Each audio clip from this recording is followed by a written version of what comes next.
So, todo está en español, pero voy a hablar en inglés. ¿Está bien con eso? Ok, gracias, panameños. I love you guys, too. Bueno, mi papá es de Panamá y mi mamá es de irlandesa y morena. So, tengo parte de Panamá dentro de mí también, ok? All right, a poquito de nuestra compañía, our company. So the thing that you probably are interested in is, what do you guys do? So in Via Tech, we focus on the cybersecurity for the Department of Defense. So la defensa de nuestro país is Air Force, Navy, Marines, SOCOM, all of those companies. And then we have also as well commercial customers. So our commercial customers are Checkpoint. I saw Checkpoint talking here today. They use us in America to design a lot of their cloud architectures.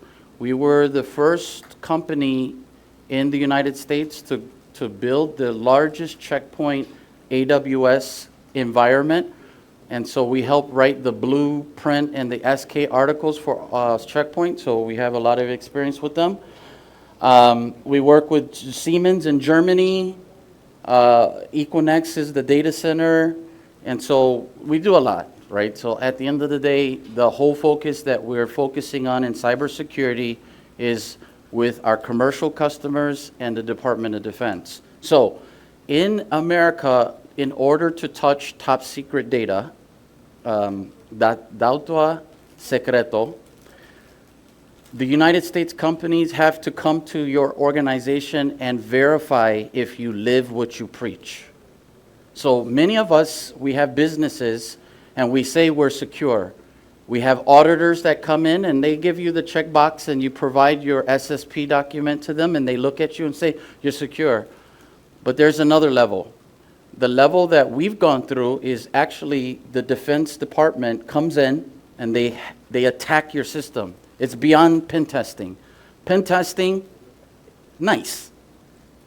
But how are you going to protect your nation's top secret data? The company, the United States, have to come in and they have to verify that you are following standards. So we came up with a standard in NIST called the CMMC certification 2.0. We are one of the only companies in Chicago, this small, that we have passed perfect score, and so we are handling top secret data for the United States government. So that's a big deal for our company. The benefit is I opened up an office in Panama, so I have an office in Panama Pacifico. I'm hiring. I have a couple of my employees here, and we're teaching them how to work with cybersecurity for real. Because there's a lot of cybersecurity talk, and at the end of the day, if the Department of Defense was coming to attack you, they want to verify that you can protect them. So it's beyond hacking.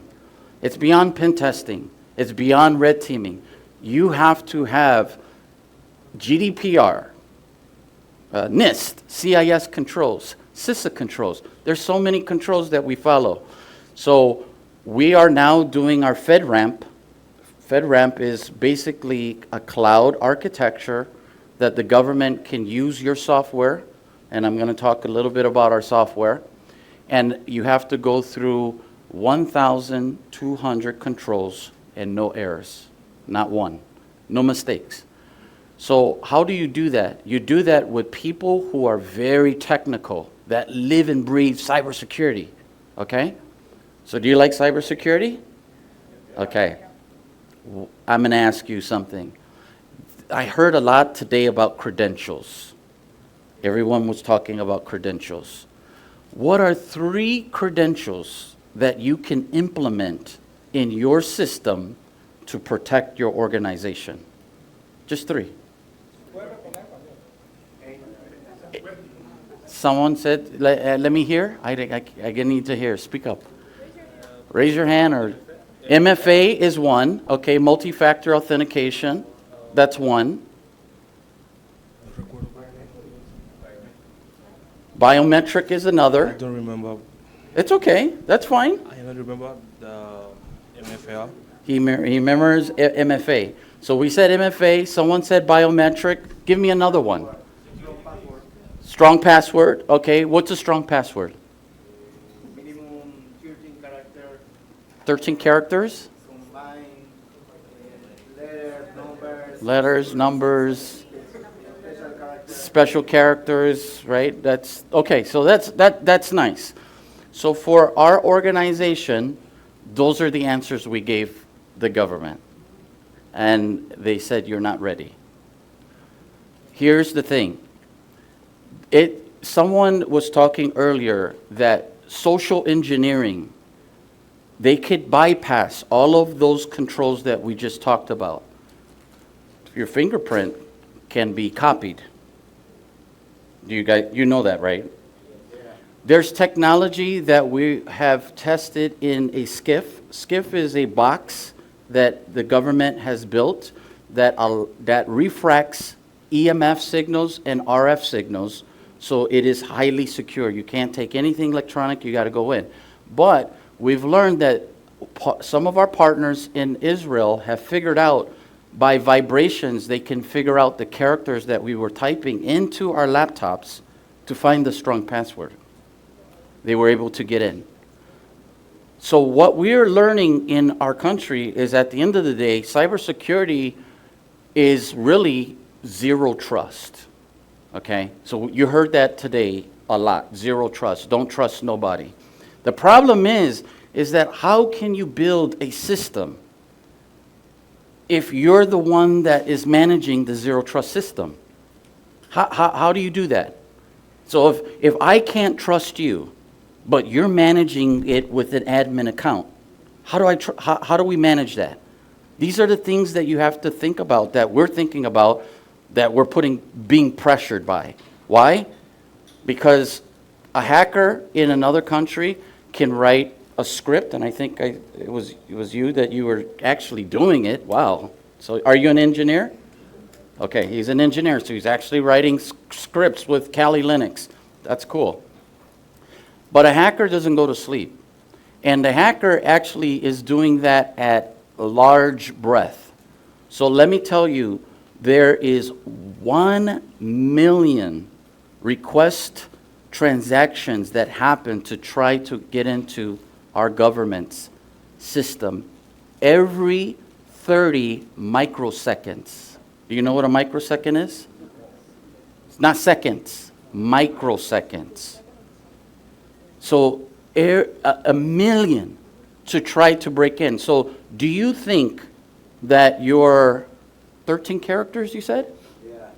Do you think your 13 characters are going to stop a system that potentially now has been upgraded to using quantum computing now? And they're using higher force to break in, and they're not doing spray attacks. They're doing real live, character by character, bit by bit, using quantum technology to crack this 13 character. So there's more now. So basically, you have to create what they call a zero trust character. No one is trust. You have to think about that they're in your systems today. They're already in the bank. And so your goal is to find them as fast as possible and to create. This is the thing that I think is the biggest thing.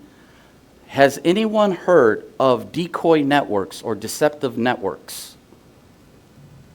How do you say that in Spanish, Carlos? Sinuelo? Is that deceptive? Okay. Decoy. Yeah, decoy, deceptive networks. So we've been challenged by our government that you're going to build an architecture. I heard SASE, MFA, you're going to build the whole thing. But we want you to use a LLM model that will mimic the production network. And I want to see user data. I want RBAC. I want email transfers. And you're going to mimic it just like production. And we're going to grade you that let's see how long the hackers figure out if it's fake or not. This is the challenge that we're under. And this is the challenge that I think is going to come to Panama really soon.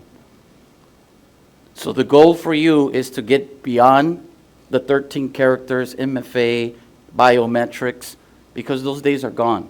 People are figuring out now how to hack that stuff very quickly. The goal now, I think, is strategy.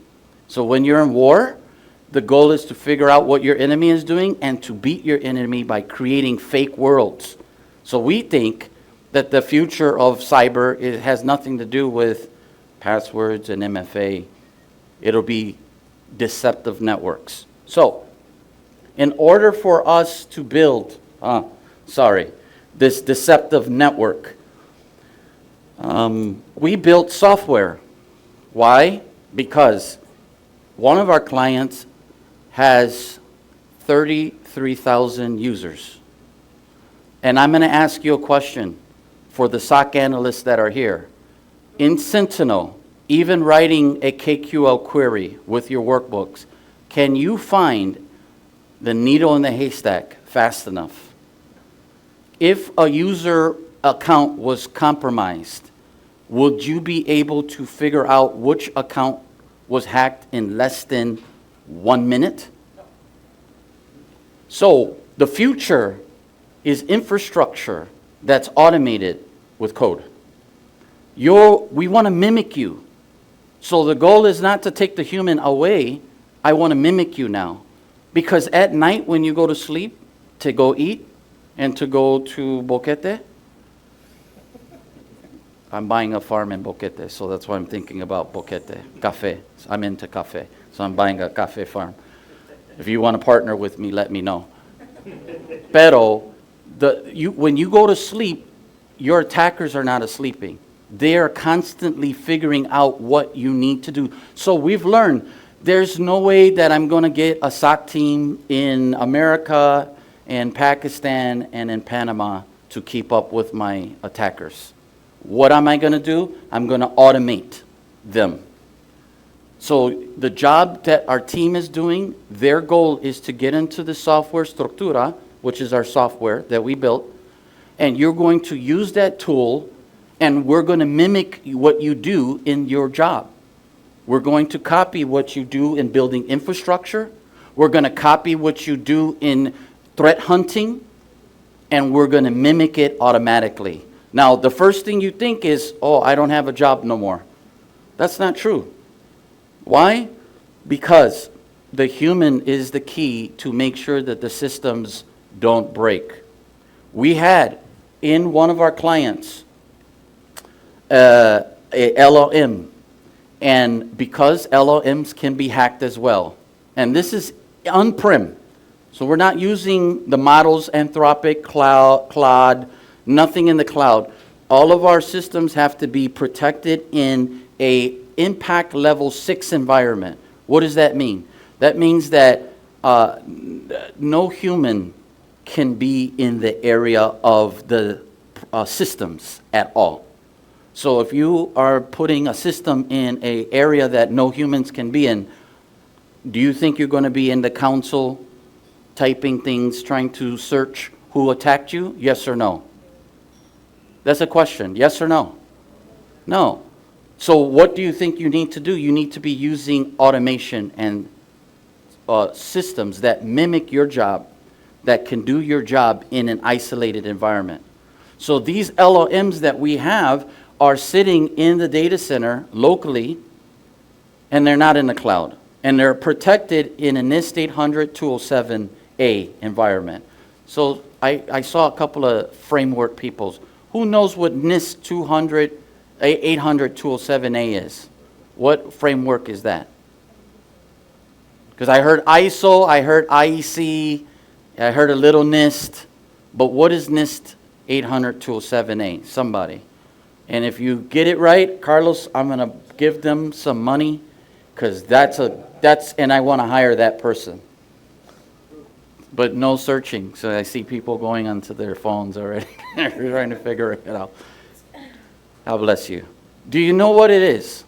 So NIST 800-207A is the architecture that is built for zero trust in the cloud. So do you know that Microsoft, Google, and Oracle have a highly secure cloud environments? Who's ever heard of my Azure GCC High? One person. Who has ever heard of AWS GovCloud? You've heard? Okay, good. Their environment. So in our systems, just to let you guys know, there's two worlds. We have our Panama team in Panama Pacifico. They are touching our commercial network. I have two networks. They're separate. They don't even know that it's there. They may try to find it, and I would love them to try, because that will help us test our security controls. Every year we have to test our security controls, so I challenge my team to try to figure out our Gov network. But I also have another network. It's a government network. Separate circuits, separate firewall, separate switches, separate routers, everything separate. So financially, what do you think that we're doing? Money-wise, we're investing in building a production network and in a government network. This is the future. Remember I taught you about the deceptive networks? In order for the financial exchange in Chicago to avoid hackers to hack into their system, we build 8 networks. 8 networks.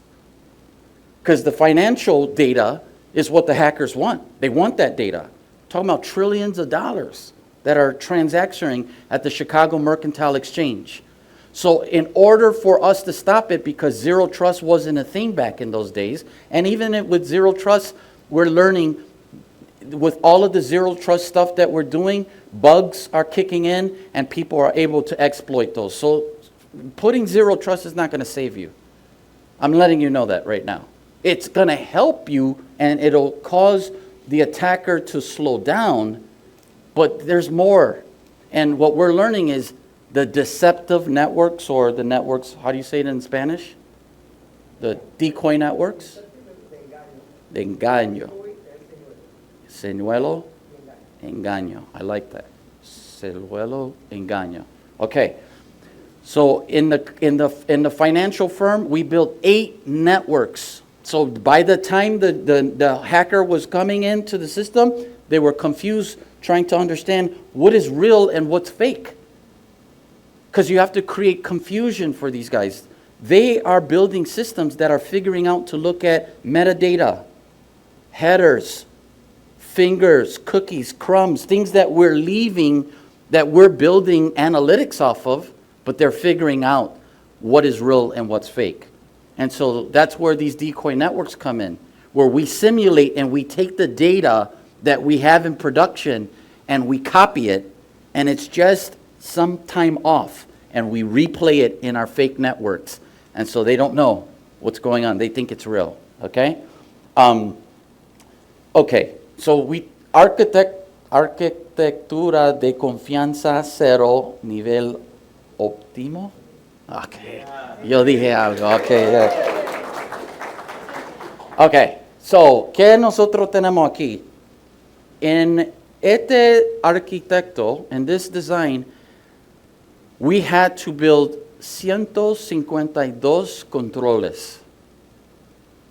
Pero el cliente lo necesitaba en 1 week. ¿Cómo un humano va a diseñar algo de esa clase de magnitud in 1 week? Nunca. So, te voy a enseñar. Oh, sorry. We did. And we did it using automation. So, estructura cogió todos los deseos de nuestra cliente. I know you can't see it. Es bien pequeño. Yo sé, pero tengo confianza conmigo. That's verdad. We took all of their requirements that they had around the 152 activities. We put it in our AI engine, and we told our AI engine, build these in Terraform blocks. Who's ever heard of Terraform? Terraform. Okay. So Terraform is un lenguaje para el cloud. And this customer was in the cloud. So all of the programming language that we needed to implement the 152 activities. We built it in less than 30 minutes with our software. All of those controls, and we pushed it to Azure. Do you think that the future is humans doing this work? No. The future is automation. And the future is taking the controls, pen testing, and all of these domains that we've learned to do our jobs and handing it over to the machine and letting the machines do the work on your behalf. You're going to be part of it, so you're not fired, but you got to let the machines do the work that they can do better. So Terraform has the ability to create state files. It has the ability to plan, to test, to see before I push this to production, will it break something? You understand? These are things that humans, it would take months to do, but we automated it in here. You can use our software to drag and drop that, which I don't advise you to do. I advise you to use the AI. Talk to it. So you can talk to it through natural language processing. We got a microphone connected to your laptop, and we speak to our machine and say, este etiquete que nosotros tenemos en Jira 179, look into it and tell me if there's any attack. So we're talking to it like a human, and the system is recording your language. We're putting it into code automatically. And if you want to know the code, si quiere ver el código para aprender, we expose the code for you so you can do the reverse. You can copy this, study it, and then implement. So this tool is a platform. It's a platform to do all of those things that we have here in Spanish. Sorry. And what is those things? Those things are building the infrastructure, creando la infraestructura, creándolo, implementing it, implementando, okay, I got it, and analizándolo, analyzing it. So, ahí viene el inspector that que va a check out the CIS controls or the NIST controls. In Structura, in our software, all of the controls are in that software. You can tell our software to scan that against CIS controls, CISA controls, FedRAMP controls, CMMC controls, ISO control. That software will scan the environment and give you a report of where is it broken and where is it not fixed. Then you could take the stuff that's broken and tell it to fix it, or open up a ticket in Jira and prepare it for such a time at this time at night. That software does all of that work. So do you think that the future is you learning more? No. There's too much data. There's too much knowledge. It's coming so fast that you're not going to be able to keep up. So I'm telling Panama, listen to me. The future is automation. The future is orchestration. The future is learning how to take your skill sets and put it into systems that can automate your job. That's coming. And this is what the market's looking for. So I know maybe it's not here now, but I'm giving you the heads up. You came here to learn something? Well, today you're going to learn about cybersecurity in an automated way. Using tools like this will not only speed you up, it will give you an edge against your competition. You're trying to all get jobs. These are the same people that I'm seeing in Cybertech, Community Dojo over here, B-side, you're the same crowd. So you're competing with each other. How do you separate yourself from your competition? This is the way. You got to learn automation. You got to learn how to use LLMs. I had a customer in America. We also do networking. Cybersecurity is just one little domain, guys. And I know there's companies that are doing very well just doing cyber, but we want the big picture. I want cyber, I want software automation, I want software testing, red teaming, blue team, purple teaming. I want to do different things, networking. So we had a client that's seen this software. It was a bank in America. They're about $100 billion bank. They're a customer today. Why? Because we took what they were doing with SD-WAN. I heard someone talk about SD-WAN early. So any networking people here? Network? No? No? Okay. No network? You're not a networking guy? Do you want to be a networking? I think networking is foundational to cyber. Why? Let me say this. If a hacker is on your network and you don't have the tool, you don't have alerting system, you don't have Defender or Intune telling you what's going on. Let's say they attack that, like my brother here was showing, that they figured out a way to annihilate those alerts. How are you going to find out what's happening on the network? I mean, how do you know the attacker is in the network? You have to look at the wire, the data that's on the wire. So has anyone heard of Wireshark and PCAP files? I advise you to become very familiar with that, because the future of technology will be these systems doing what you're doing manually faster than you can do it, giving you a report and giving you a PCAP file that shows the evidence of the hacker moving laterally, forwardly in your network. So you're going to have to know how to look at the wire, the bits. So layer 1 hasn't changed. Layer 2 hasn't changed, and layer 3 hasn't changed. What's layer 1? Who could tell me in the OSI model what's layer 1? Physical. Layer 2? Data link. No. Layer 3? No. Network. You're a networking person. I know you are. You see, she knows. Okay. So a true cybersecurity person, and if you're into cyber, you're not letting the tools do the work for you. You're learning the foundation of the frameworks and the policies. I pushed out in our company 40 policies for our team to acknowledge. And I said, if you acknowledge this, you better know what you're reading, because if something happens, I'm going to go back to my lawyers and say, they acknowledged it. Why did we did that for our team? Why did we make them read the policies and sign off on the policies? Because cybersecurity is not just about you going into Sentinel or Kali Linux or looking at a log. That's not, there's policies. We will not do this. We will not do that. We will avoid this. We will avoid that. Part of cybersecurity is the controls, the security controls. And I just told you that Zero Trust has 152 activities. That's a lot. So how do you learn this? You put it in software that actually will report it back to you. Okay? How am I doing on time? Okay, the charla? Charla, what is charla? Conference speaks? Charla. Charla. Charla. That sounds, I don't know. Conference speech?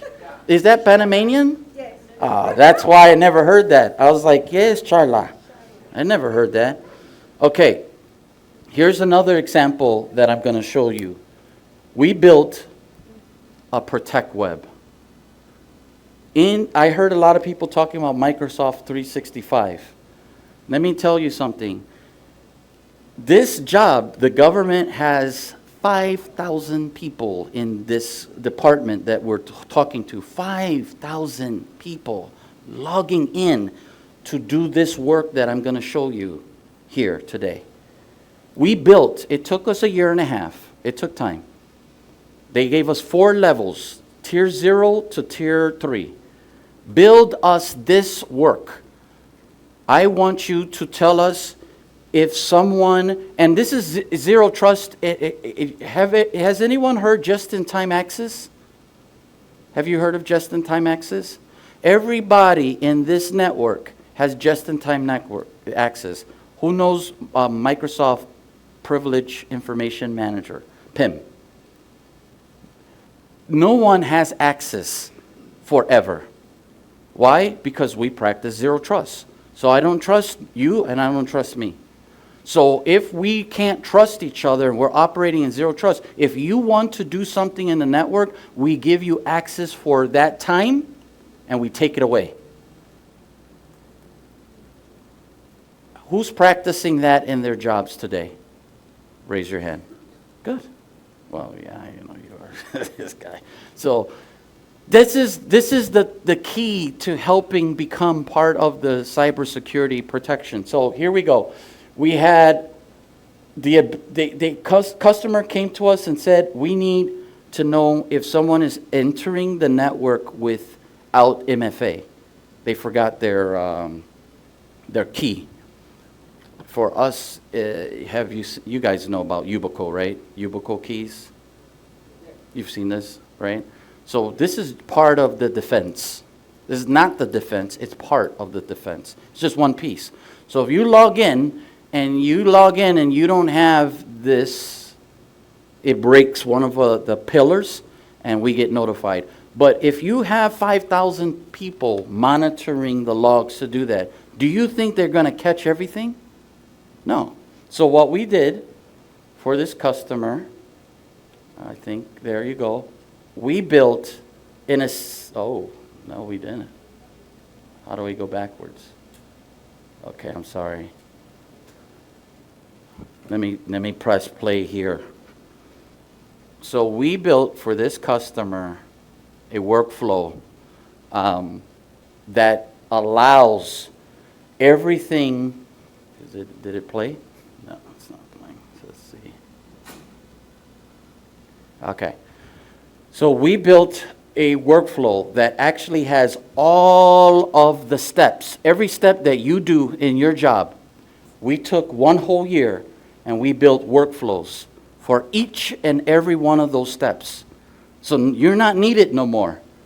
What is the system now will take each and every one of the steps that you're used to doing in your job. We've mimicked it, and now we play that in that network every day. And guess what? This system catches, we had it competing, because the employees didn't know that this system was competing with them for a whole year. Who do you think won? That's a question. The system.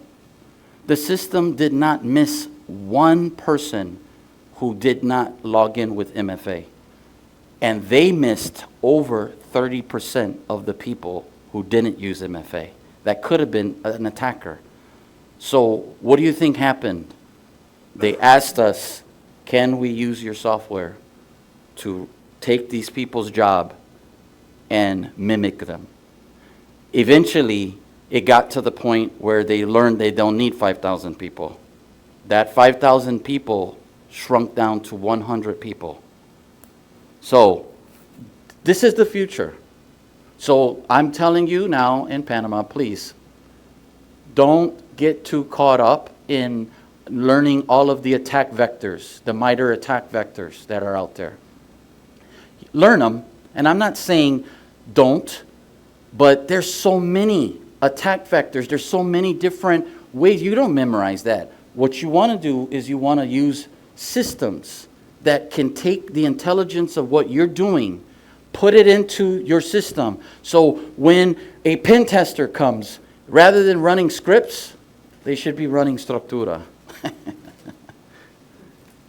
Because Structura can actually do all of those functions for them very quick. You could reduce costs. You don't have all of the people that need to go on site to get access to the system. You got one system to work with. And this is SaaS-based. But let's say they don't want to use this as SaaS in the cloud. You could take this and we're Kubernetes-based in a container. And you can put it in your data center, in your VMware ESXi environment, whatever you have that's Microsoft Hyper-V. I'm going to keep on going.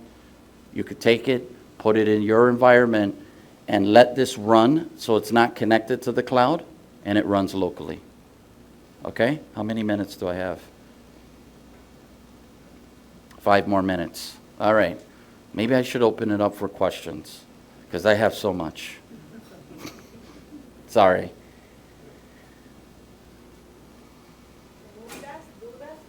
Yeah, doubts too, challenges. Hello. When you said that you didn't miss any, okay, when you said that you didn't miss any of the multi-factor authentication fails, how did you know you were 100% correct? Like, because who monitored the whole System. The whole.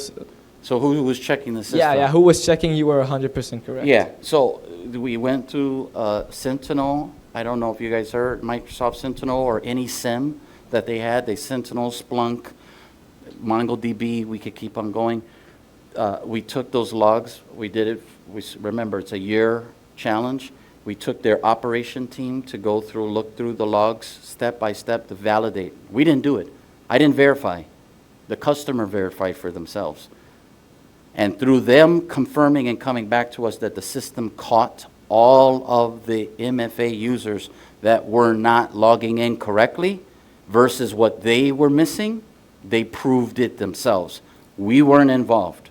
They did it themselves. So the customer proved to their own self that they were missing these things, and they confirmed that the system caught it all. Any other questions? Una más. There's nothing bad, hard, anything. Any question? Come on. No, you could speak. Puede hablar en I got a español. question.